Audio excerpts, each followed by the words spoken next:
Hello everyone, welcome back. Today is another day of learning English and I have come up with two more idioms to share with you. But before I share with you those two idioms, I just want to share something with you as I always do that. That is, sometimes we get influenced with few people that they are having good command over this particular language.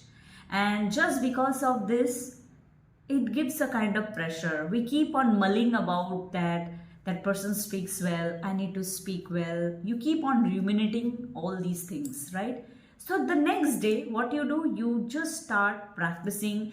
You start maybe you start joining different workshops or different meetings, different groups. But after few weeks, after few months, you stop doing that. And then again you restart by saying that I don't have time, so I'm starting again. So this continues. So my dear friends, one thing I would like to share, that is, I would like to add rather, because something already I'm sharing with you. Be vulnerable. Whatever is there in your mind, in your heart, whatever you are learning, you are practicing at home, you speak out every single day. Then only you will see the change in you. And if you are not practicing systematically, if you are randomly taking the topics, if you are randomly just sharing, whatever it's coming in your mind, that will not work.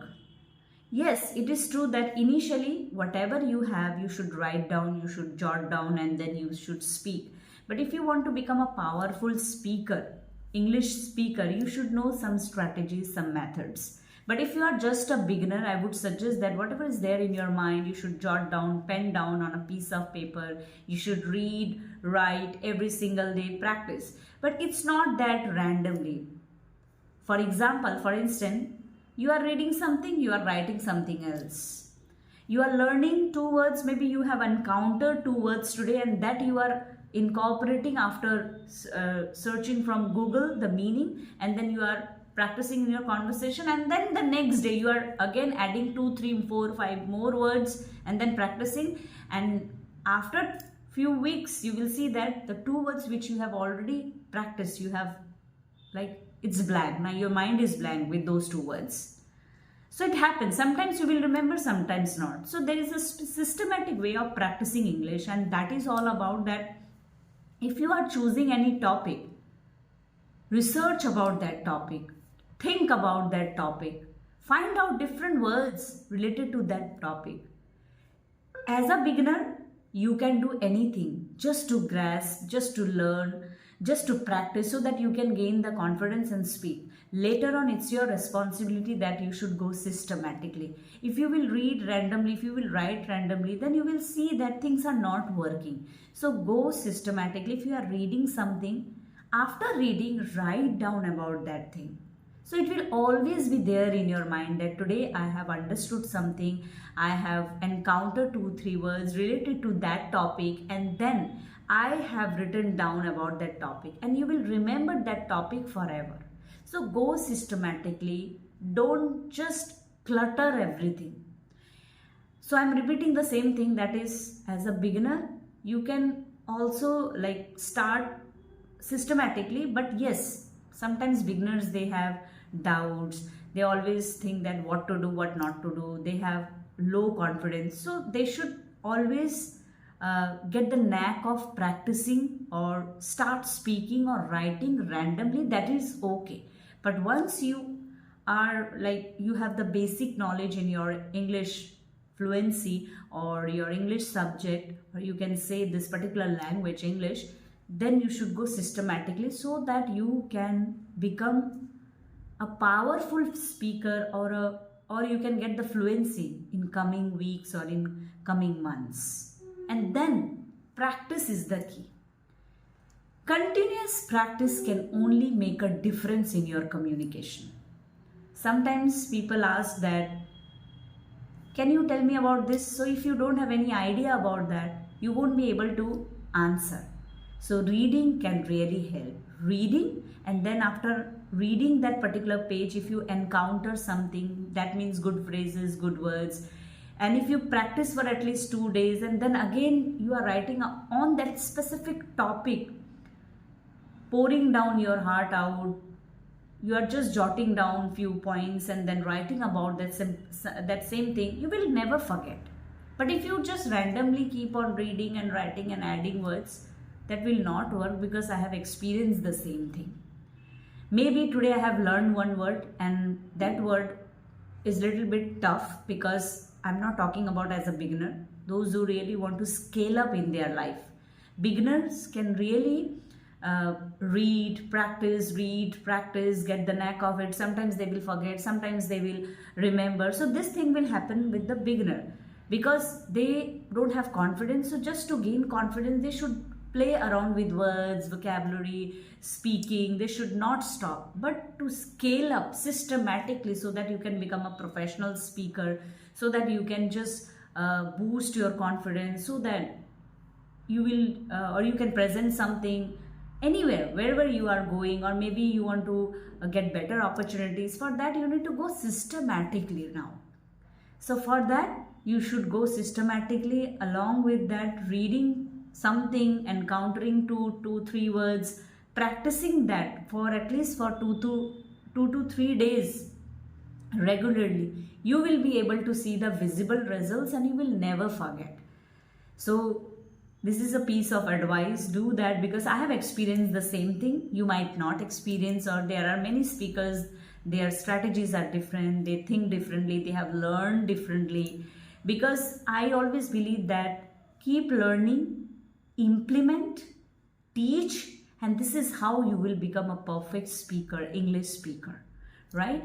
So don't just stop somewhere, keep practicing, because if you don't practice, if you don't discuss about different topics, if you don't discuss your words, phrases, idioms, and if you don't use in perfect situations, if you don't come out or from your comfort zone and stand and speak and try to bring out those words, good vocabulary, phrases, idioms, with style, with perfection, because perfection is a myth, and I will never say that bring out everything with perfection. Just to remember those good words, vocabulary, just to show that you are a professional speaker in certain contexts, in certain situations, you will never learn. So you need to behave in that way. You need to just bring out, you need to just think, but you have to remember one thing, that don't think about anyone. You are practicing, so it's all your call that how you will take the things, right? So go systematically, keep on learning, and don't skip any day, because learning English is a long journey, because there are fluency, accent, so many things, so many words, so many phrases. But we cannot just make ourselves nervous, or maybe we cannot demotivate ourselves, right? Systematically reach the target and speak like a native speaker. That's what I always think that. So with this note, let me share with you 2 idioms, and number 1 is cutthroat. Now cutthroat. Now what is the meaning? So whenever you encounter such types of, idioms, try to understand. Cutthroat, we need to cut throat. It's not like that. Cutthroat means tough, very tough. Okay, so how can we use this particular idiom? For example, today in our school there was a cutthroat competition. That means very tough competition. I'm just preparing myself, because I'm going to have a cutthroat competition on so date, or so meeting, Toastmasters meeting, or whatever it is. So cutthroat means tough competition, right? Very serious, very tough competition. Hope this is easy to understand. Keep using whenever possible, whenever you encounter these or such kind of situations, or you are in any situation where you can think that maybe this particular situation or this particular competition is going to be very tough. So in that case, you can simply say that very soon, or this competition is going to be a cutthroat competition, right? Maybe because the opponents are so strong, just because of that. So remember this. Another idiom, that is foot the bill. Foot the bill. Now we all have a confusion, that is foot means plural. Sometimes they say, clean or check your foot, because foot sounds that it's a plural thing, but no. Or sometimes people, they say that show me your feet or show me your feets, right? पैर, जैसे बोलते हैं ना हिंदी में पैर. So try to understand first the difference between foot and feet. If people are asking about foot, that means pair. Foot means single, okay, one. Your मतलब जैसे हिंदी में बोलते हैं ना एक पैर जो है foot. This is your full portion of your leg and this is the part. I'm just showing with an example of hand. So this is the foot, okay, in your leg portion. And then feet is plural. Clean your feet, not feets, okay? Feet means plural. You cannot say feets. Fine? So always remember, because we always have the habit of saying that foot means plural and feet is singular. Or sometimes take out your feet. Sometimes we say, or show me your feets. Okay. So try to understand this. There is a difference. Foot is singular and feet, not feets. Okay. Feet is plural. Fine. So foot the bill. क्या मतलब हुआ? That means bill के ऊपर एक पैर रखना है. Bill. That means the receipt you receive after having food, dinner outside in a restaurant, right? So foot the bill. Okay, foot the bill. So what is the meaning of this? That means you have to bear the expenses. Wow. Foot the bill. इसका मतलब bill के ऊपर पैर रखना है.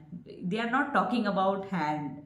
पैर रखने का मतलब ही होता है that you have to bear the expenses. Now here again I want to share something, that is there is a difference between bear, right? So bear is bhalu. Beer is a kind of drink, alcoholic drink.